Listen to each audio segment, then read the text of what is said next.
Very serious in the garage this morning. The most somber garage I've ever been in my entire career. The guys there are very tense, they're very intent, and they're very, very concerned about today's race. April 22nd, 2001.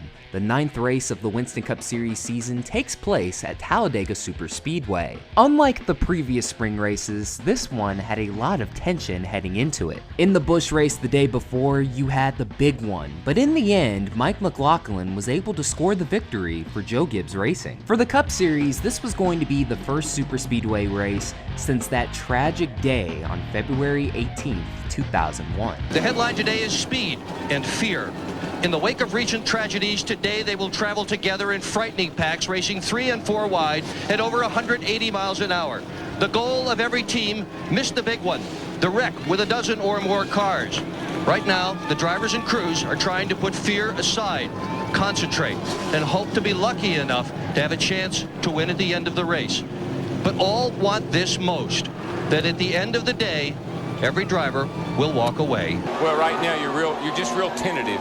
You don't know what to expect. You don't know what your car's going to do. You just like to get going, shake off those butterflies, get into a rhythm, and then start racing. Green flag, and Stacy Compton steps out with a lead.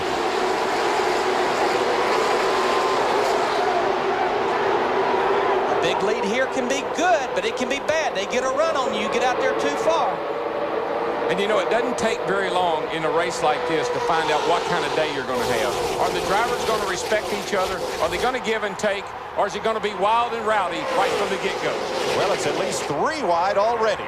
Dodge once again showcased their horsepower on a super speedway, with Stacy Compton winning the pole. As with the other races in 2001, the Talladega crowd would put up 3 fingers on lap 3, saluting the late great Dale Sr. Championship contender Sterling Marlin would take the lead soon after, but the man he was chasing, points leader Dale Jarrett, would run into some problems early in the race. About 5 laps ago, Dale's spotter, Bob Jeffrey, told him, "You've got a piece of paper on the grill." So he worked out with Brian Dante and Johnny Benson's spotter, who's also riding back with DJ, if DJ could run up and bump the 10 car to clean the grill. Benson said, "Sure, just do it on the backstretch." He did. Then Todd Parrott gave him the difference from 1st to 43rd. DJ said, "Don't worry about it. It is not a problem." There was no need to worry. Still a very long way to go in the race, and eventually other drivers would do the same thing. With the intense racing going on at the front of the pack, leaders needed to take a break every now and then, including Sterling Marlin. Just a little over 50 laps in, and the race sees its first green flag pit stops. Once everyone cycles through, the intense racing continues. Did I miss something, or is this a restart? Look at Mike Wallace in the 7 car. Started dead last. Has not had any kind of a good run since Daytona, where he finished 6th. These guys are back up front here. 69 laps in. Nice. And we're already halfway from tying the lead change record. For as much tension and anxiety the drivers had going into this race, they are not racing like it. They're racing extremely hard and competitive, but extremely clean. Every driver in the field wanted to do a better job of taking care of each other out on the track. And thus far, they've kept that promise. While Dale Earnhardt Jr. finally took the lead on lap 96, fans were also introduced to the inconsistency of the new yellow line rule. Sterling gives him the inside, but then he tries to take it away. Casey had to go down about half of a lane below the yellow line. Being a rookie, I'm not so sure that NASCAR wouldn't want to talk to him about that. And they will, Darrell. Yeah, he dove He's down there. That was no different than what Atwood did. Same thing. With a little over 50 laps to go, only 1 car was out of the race, and that was Stacy Compton due to engine issues. Without a single caution coming out, 42 other cars still have a shot at victory. Crew chiefs on the pit box begin preparing for final pit stops. Well, guys, they're talking about strategy, when they're going to come. If it stays green, they'll need just 1 more pit stop. Crew chief on the 55, Jimmy Elledge, down talking to Tony Uri, the crew chief for Dale Earnhardt Jr.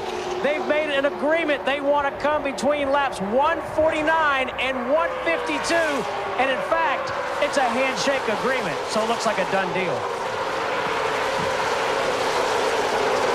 more deals being made. Teammates up and down pit road Tony, you're just tell him, take a number. I'll get to you when I can. Pit stops go on without any issues except a 21-second stop.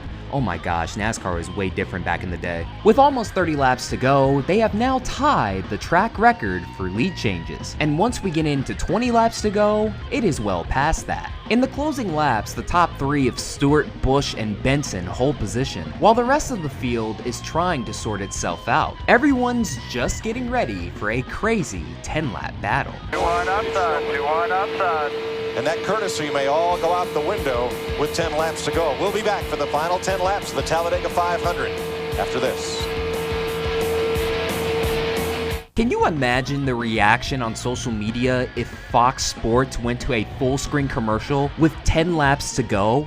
The fan base would absolutely crucify them today, and it goes to show that Fox Sports wasn't always perfect in its heyday. Thankfully, they came back to the race with 8 laps to go, and the top 3 were still the same. With those 3 staying firmly on the bottom, it became clear that in order to win, you were going to have to use the top lane. All of a sudden, coming to 2 laps to go, and the 2 Andy Petrie cars of Bobby Hamilton Sr. and Joe Nemechek are on the top side. But if you were watching NASCAR during this era, it shouldn't be a surprise. The previous Talladega race in the fall of 2000 saw the 2 Andy Petrie cars helping out Dale Sr. in what would be his 76th and final career Cup Series victory. Kenny Wallace and Joe Nemechek finished 2nd and 3rd for Andy Petrie Racing that day, giving the team all the confidence they needed to compete on super speedways.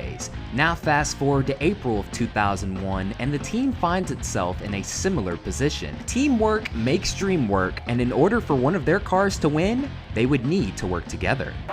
Can Stewart win his first of the season? Can Kurt Busch or Johnny Benson win their first race ever? Got to do it, man. Got to work both sides of the street. Oh, he almost got Hamilton as he came up the racetrack. That hurt his momentum. It hurt his momentum. It did, and Hamilton gets the lead. That's his teammate again behind him on a white flag lap. And he doesn't want to leave his teammate hanging, but he's got to, or he may lose the lead to the 20 car. I'm sure he needs to get to the bottom, and he goes to the bottom in front of Tony Stewart. That leaves his teammate Joe Nemechek out to drive. Now Bobby Hamilton's got to worry. Hamilton comes up to take Nemechek along.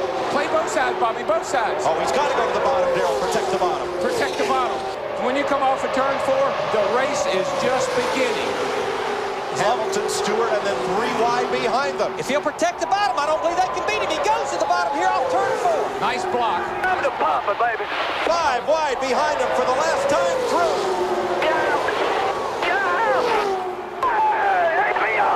Hamilton wins it. Stewart is 2nd, and they are 4 abreast for 3rd. I believe Kurt Busch got it. And I wouldn't even begin to guess from 4th back. I never saw anything like that in my life. And Darrell, everyone's prayers today were answered. We had a safe race at Talladega. Oh, thank God. Thank God we had a great day and a great race. The time of the race was 2 hours and 43 minutes, with the average speed being just a little over 184 miles per hour. Understandably, the drivers were exhausted after the race, with Bobby Hamilton even sitting down during trophy presentations. This would be the 4th and final win of Bobby Hamilton's Cup Series career and Andy Petrie's first win as a car owner. The team would get one more victory that season at Rockingham with Joe Nemechek, and after 2001, Andy Petrie Racing would never race full-time again. Talladega would once again have another caution-free race in the fall of 2002.